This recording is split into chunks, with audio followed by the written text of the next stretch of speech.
When the New Testament is read in the order the books were written, a striking picture emerges. Christianity began as Paul's theology before it became the story of Jesus.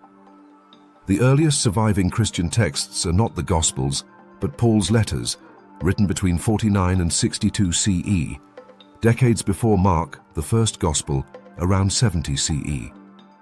In these letters, Paul sets out the foundations of what would become the central doctrines of Christianity: sin, grace, and divine sonship. Humanity, he writes, is enslaved to sin.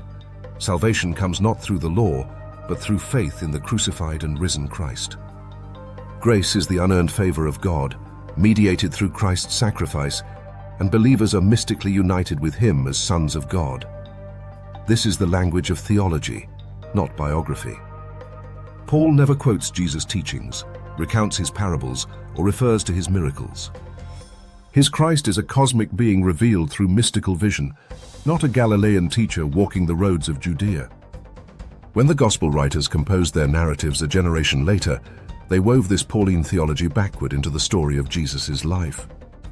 Mark's stark passion narrative begins this process by interpreting Jesus' death in salvific terms. Matthew and Luke expanded, shaping Jesus as the fulfillment of prophecy and the bearer of divine grace.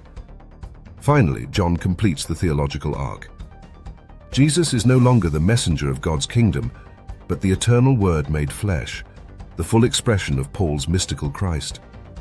This sequence reveals how faith preceded history. The early followers experienced something transformative and sought to explain it. Only afterward did they craft the biographical framework that embodied those beliefs. Christianity's theological structure, therefore, did not arise from the sayings of Jesus alone, but from the interpretive vision of Paul and the communities shaped by his letters. To read the New Testament in chronological order is to watch a belief system crystallize, from Paul's apocalyptic mysticism to the narrative theology of the Gospels, a movement from revelation to story, from vision to history. Thank you for watching.